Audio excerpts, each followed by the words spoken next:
Почитувани организатори, почитувани колеги, почитувани присутни, ви благодарам на поканата и можноста еве вака отворено да дебатираме за тема за која што, особено лажните вести, е тема која што светот нема се уште прецизно решение. Јас ќе се обидам исто така кратко да ве повторно да ве запознам или да ви презентирам кои се активностите и позициите на владата и ќе дадам и свое видување за состојбите во новинарската професија и медиумите, бидејќи мислам дека секогаш кога говориме за било што поврзано со информации што циркулираат во јавноста, мораме двете компоненти да ги гледаме заедно. Владата има обврска да ја почитува слободата на говорот и изразување. Еден од фундаментите, од столбовите на оваа влада е токму тоа. Целосна, недвосмислена поддршка на слободата на говорот и на слободата на изразување. Тоа значи целосна поддршка на слободата на новинарската професија и почит на професионалните стандарди. Токму затоа постојано велиме дека само регулацијата ја има нашата целосна поддршка и секогаш ќе стоиме позади она што ЕСНАФ-от, професијата смета дека е најдобро како решение за било кое од овие прашања. Меѓутоа исто така владата има обврска да ги штити и правата и интересите на граѓаните. Граѓаните, сите ние во оваа земја се наоѓаме под една изразена агресија на неточни, лажни вести, дезинформации, полуинформации и шпекулации кои што се креираат, се создаваат и од овде, од дома, но доаѓаат и од надвор. Јас отворено кажувам и дури некогаш го дефинирам и оваа состојба ја дефинирам како специјална војна која што се случува на државата. Не сме единствени, многу земји и во Европа и секаде го доживуваат ова, но ние имаме обврска да си ги гледаме нашите состојби, нашите специфики и да се обидеме да најдеме одговор и решение на појавата што ја загрозува секоја индивидуа во општеството. Бидејќи лажните вести, верувам дека немаме дилема, се новото оружје за масовно уништување.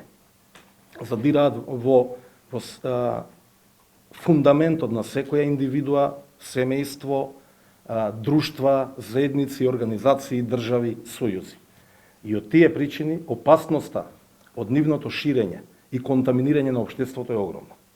Особено ако го знаеме фактот што е поразителен, меѓутоа е презентиран од релевантни организации кои што се бават со истражување на реалноста во која што живеат и функционираат македонските граѓани, тоа е дека за жал нашите граѓани се на последното место од аспект на препознавање на лажните вести или од аспект на медиумска писменост.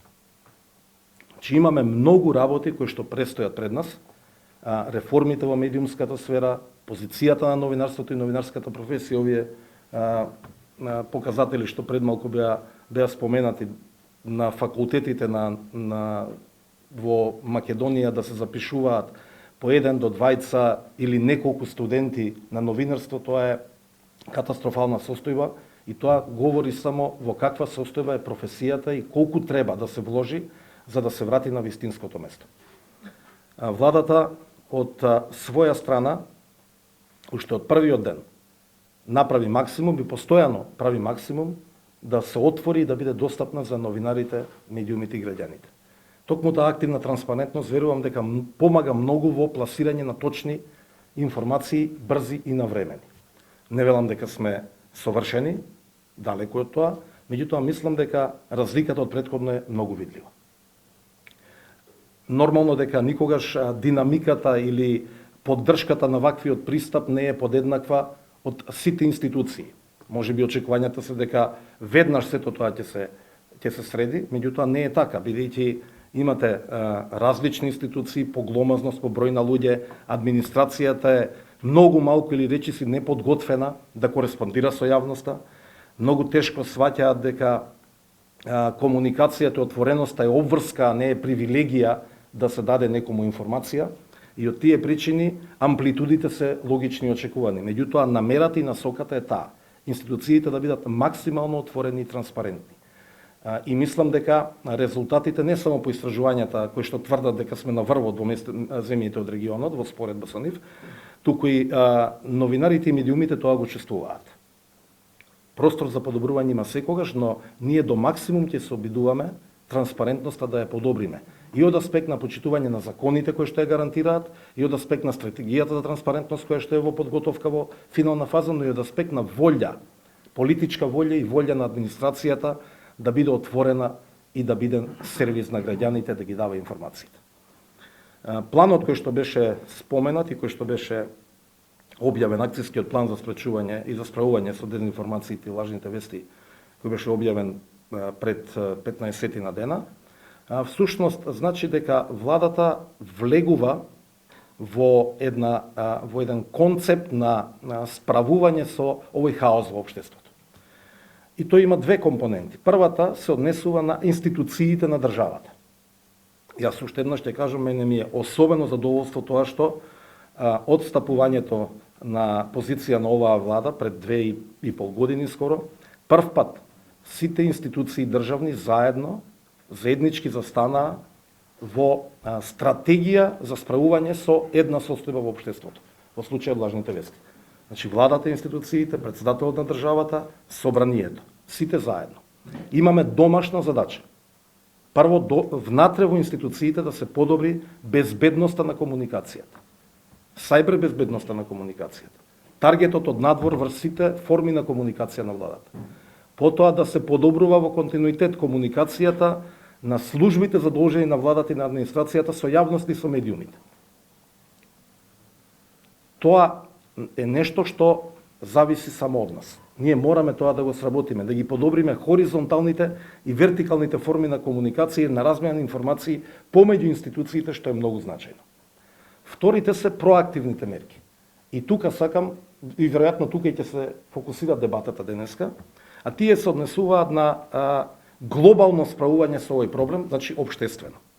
Тука владата, институциите и сите институции на државата се само еден сегмент. Ниту имаме намера, ниту некогаш сме помислиле ние да промовираме или да форсираме да наметнеме решенија кои што нема да бидат прифатливи од широката јавност, особено од медиумската заедница. Затоа велиме, подготвени сме да поттикнеме или да партиципираме во секаков вид на јавни дебати, работилници, дискусии, меѓутоа што е можно побрзо да дојдеме до некои решенија. Пред малку спомнавте дека сте во фаза на изработка на регистарот за онлайн медиуми. Мене ми е тоа многу драго. Сме разговарале често, сум барал информации за да ги пренесам на моите колеги во владата. Знаете дека имате целосната поддршка како институции, тој регистар да се изработи, меѓутоа верувајте, ми се чини дека предолго трае сето тоа. Проблемот кој што се јавува особено во сферата на социјалните комуникации е огромен. И јас знам дека треба многу внимателно секој чекор што се прави во заштита на слободата на говорот да не предизвика ограничување на слободата на говорот. И тоа е нашето мото. Никогаш нема да направиме чекор избрзан, подобро ќе чекаме, ќе бидеме трпеливи, ќе ја трпиме критиката од јавноста, од внатре во институциите, од некои колеги, подобро ќе чекаме, отколку да направиме чекор што ќе направи било каков проблем или на некаков начин можеби ќе ограничи слободата на говорот и ќе предизвика дополнителни проблеми. Тамо каде што се случува проблемот сега беше единственото слободно место, единствениот слободен простор во периодот на режимот. И ние сите имаме обврска да го заштитиме до максимум. Меѓутоа, мислам дека ни треба поорганизирана и побрза активност, бидејќи оние што имаат намера да пенетрираат, а се пенетрирани сериозно, го користат до максимум целиот овој период на наше прилагодување или активности, кои што заради според мене, недоволната динамика, остава место многу побрзо да продрат оние што се професионално ориентирани, платени, организирани тоа да го направат. Очекуваме, и јас длабоко верувам дека Република Северна Македонија ќе го добие позитивниот извештај и ќе добиеме датум за почеток на преговорите.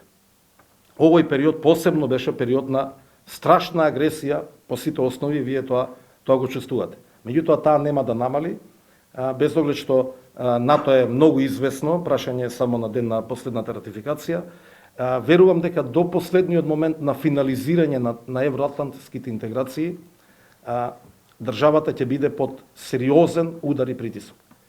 Сега, тој се случува на ваков начин, преку хаос во информативниот простор. И од тие причини, владата стои на располагање. Својата обврска и домашна задача да се ја заврши заедно со другите институции на државата, а заедно со медиумската заедница, новинарите, медиумските работници, експертите, општеството, граѓанските организации, сите оние кои што сакаат да партиципираат, да се обидеме да ги изнајдеме решенијата што ни се проблем на сите нас овде. Ние многу близко соработуваме со Европската комисија, Советот на Европа, Американската влада, Британската влада, меѓународните институции за сите овие прашања, бидејќи и таму има проблеми и овде има проблеми. Кога го промовиравме акцијскиот план, во излагањето на премиерот беше спомнато дека има различни примери. Например, во Франција, во кривичното законодавство е делото ширење на лажни вести. Американската влада има посебни алатки што ги користи кога вакви појави се случуваат. Германија го прави тоа на некој начин.